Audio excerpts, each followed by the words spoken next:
There's a kind of moment that leaves no bruise but still lingers. You're overwhelmed, maybe from work, maybe from life. You sit down, trying not to cry. Then someone walks by, sees the look on your face, and simply says, "Be strong. Don't be weak like that." They probably mean well. Maybe they think they're helping. But in that instant, it doesn't feel like support, it feels like dismissal. Your sadness becomes a problem. Your vulnerability becomes shame. Why is it so hard for some people to just sit with you in silence? Why does being strong often mean hiding everything that hurts? Maybe to understand that, we need to go back to the people who say those words, back to the generation that believes strength means survival, and showing weakness is dangerous. Let's start there with the people who raised us, with the ones who say it because they had to live it. To understand why many older people say, "Be strong, don't be weak," we have to understand where they come from. They grew up in a world where vulnerability could be dangerous, not just emotionally, but physically, socially, even economically. In many households across America, particularly in the mid-20th century, strength wasn't optional. It was survival. If you cried too much, you might be told, "Toughen up. You're not a baby. Life's not fair. Deal with it." These weren't just empty phrases. They were shields forged through war, poverty, immigration, racism, broken homes, and societal pressure. Many of them came from families where no one had the time or emotional tools to sit down and ask, "How do you feel?" For men, especially, emotional expression was almost taboo. A father who came home exhausted from a 12-hour shift wasn't expected to talk about his stress. He was expected to provide, period. And if his son cried, he might say, "Man up, don't act like a girl." Not out of cruelty, but out of fear. Fear that his son wouldn't survive in the same unforgiving world. For women, it wasn't that different. They had to stay composed, resilient, responsible sometimes, while carrying the invisible weight of emotional labor and caretaking. Tears were for later. For the bathroom, for the pillow. In public, you smile. You move on.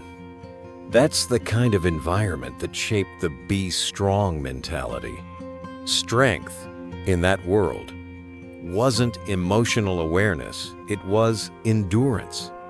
You didn't talk about anxiety, you just worked harder. You didn't admit to sadness, you just kept going. Mental health? That wasn't even a language they had access to. Even now, many older people look at emotional openness with suspicion. They're not heartless. They just come from a time when survival meant suppressing the soft parts of yourself. So when they see a younger person breaking down, their instinct isn't to comfort. It's to protect.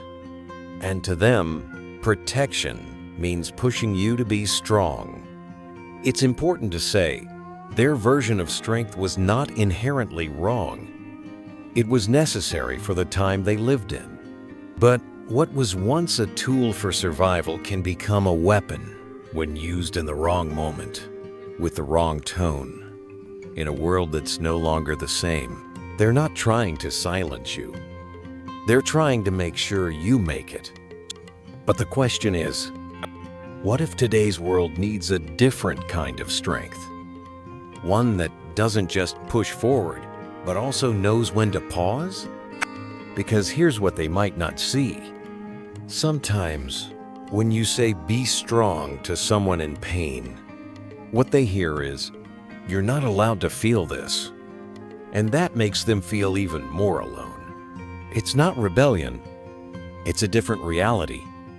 One where emotions are not just private struggles, but public conversations.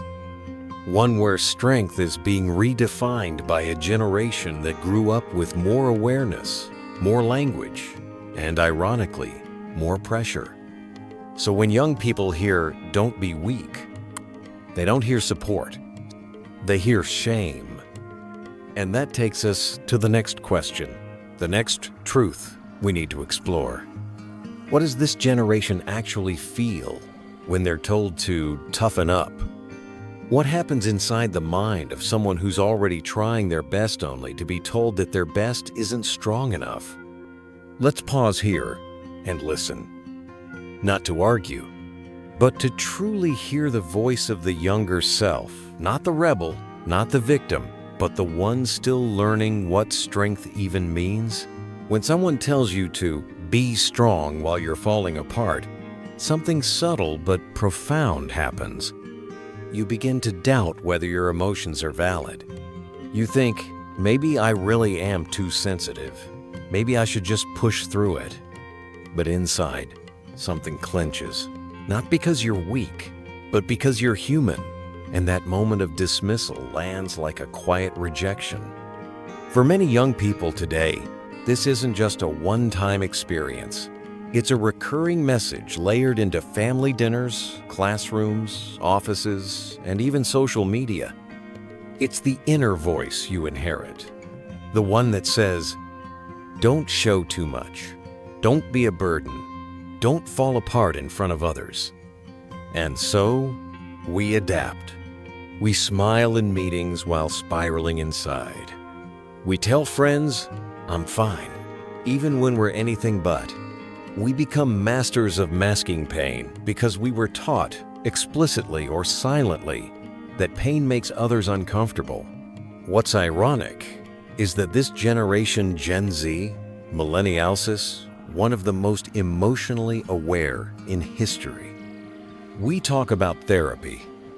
We know the terms: anxiety, burnout, boundaries, depression. We post about self-care and mental health awareness months. And yet, many of us still struggle with the shame of feeling too much. Because even with all the language we now have, the old messages still echo. You can grow up in a woke culture and still flinch when someone tells you, "You should be stronger than this." We want to be understood, but we also want to be enough haven when we're hurting. And that creates a dilemma. Do we express our vulnerability, risking being labeled as dramatic? Or do we suppress it, risking emotional isolation? Neither feels safe. This emotional double-bind can lead to something far more dangerous than crying: numbness.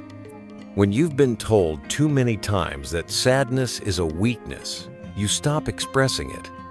And when you stop expressing it, you start detaching from it. You start saying things like, "I don't care anymore." But you do. You just stopped believing it's okay to care out loud. This is why emotional fatigue is so prevalent. Not because young people are weaker than previous generations, but because they carry invisible emotional labor that's rarely acknowledged. They're expected to be self-aware, communicative, resilient, productive, and digitally presentable at once. And if they crack, they get hit with, "Just be strong." It's not strength that's the problem. It's the narrow definition of strength we've inherited. We've been taught that strength looks like silence, stoicism, and pushing through. But what if strength is also about knowing when to ask for help? What if it's about naming what hurts, not hiding it? Some of the bravest acts today are soft, saying, "I'm not okay" out loud, setting a boundary that disappoints someone, choosing rest over productivity, letting yourself cry when no one else does. These aren't signs of weakness. They're signs of someone who's trying to stay whole in a world that keeps asking them to split themselves. We don't want to be rescued. We want to be seen. And when someone sees us in pain and says, "I'm here," instead of "be strong," that changes everything. So maybe it's not that this generation is rejecting strength. We're just redefining it. Not as performance, but as presence. Not as suppression, but as self-connection. And that leads us to a deeper truth. If vulnerability isn't weakness, what is it? What if being open, being real, wasn't the opposite of strength, but the purest form of it? Let's explore that idea next. Let's talk about a new kind of strength, though, that's not about avoiding pain, but transforming it. True strength is not loud. It doesn't always show up with a steady voice or a dry face. Sometimes, it looks like someone sitting quietly in the dark, letting their grief pass through them without rushing it away, without explaining it to anyone. As we grow older, we begin to see that strength is not a single definition. It is not toughness at all costs, nor is it constant emotional expression. It's discernment. It's knowing when to hold on and when to let go, when to speak and when to simply breathe. We start to realize we don't need to choose between being strong or being soft. We can be both. In fact, we must be both to stay human. The writer and researcher Brené Brown once said, "Vulnerability is not weakness. It is the most accurate measure of courage." This idea may feel radical at first, especially if you were raised in a culture that equates crying with collapsing or openness with oversharing. But as we move through adulthood, we learn something important. Pretending not to hurt doesn't make the pain go away. It just makes us lonely in it. So we begin to unlearn.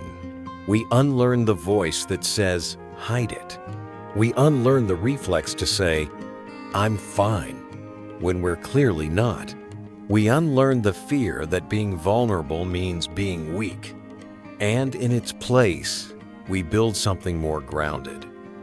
A strength that doesn't rely on denial, but on integration. A self that doesn't fracture under pressure, because it no longer hides its cracks. Strength becomes the ability to name what's real, the willingness to feel it, and the choice to keep going, not in spite of our emotions, but alongside them. This shift doesn't happen overnight.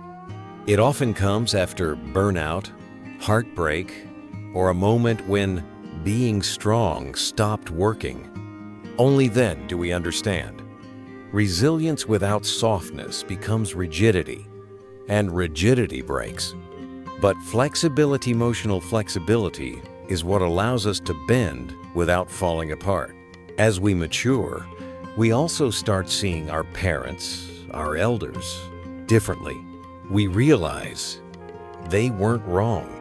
They just had to be strong in the way they knew. And maybe they didn't have the luxury of softness. So we don't reject their strength. We evolve it. We add nuance. We say, "Your way helped us survive." But maybe our way can help us heal. And perhaps that's what growth is. Not rebellion, not compliance, but reconciliation. We don't need to throw away everything the older generation taught us. We only need to update it. Instead of saying, "Don't cry," we can say, "It's okay to cry and you're not alone." Instead of "toughen up," we can say, "You are allowed to feel this and still move forward." Strength, then, becomes less about protection and more about connection. Not a mask we wear, but a foundation we stand on. And when we live from that place, we stop being ashamed of our feelings. We stop apologizing for our humanness. We start modeling a new kind of courage for ourselves, for our children, for the world. But here's the hard part. Not everyone is ready to see strength this way, especially not those who were never taught it. Many older people still hold tightly to the version they know because it's all they've ever trusted. So in the next part, we're not here to change their minds. We're here to understand their hesitation, their silence, their discomfort. Let's listen to how the older generation reacts when they hear this newer, softer definition of strength. When older generations hear this newer, gentler view of strength, many of them feel a quiet unease. Not because they want others to suffer, but because they carry deep scars that taught them a different logic. If you let the pain slow you down, it wins. To them, the idea of sitting with your emotions sounds indulgent, too soft, too risky.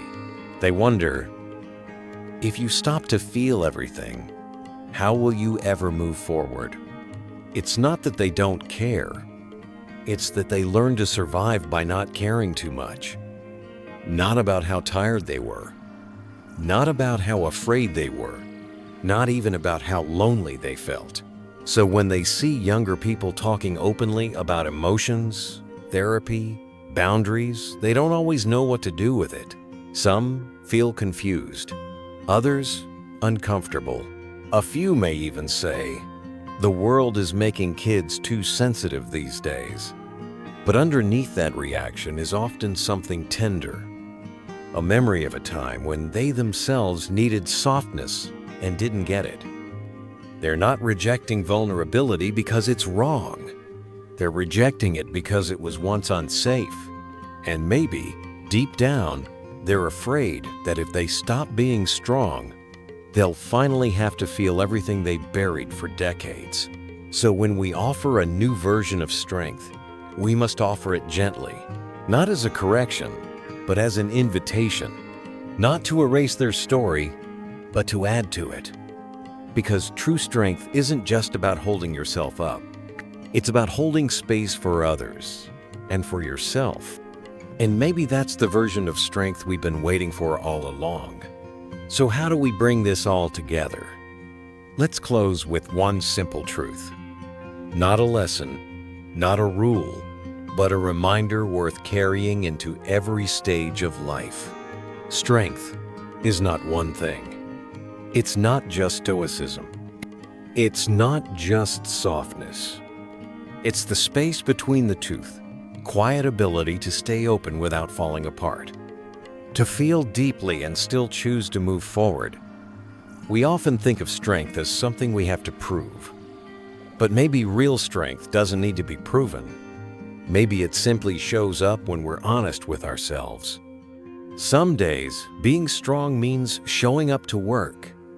Other days, it means staying in bed and forgiving yourself for needing rest.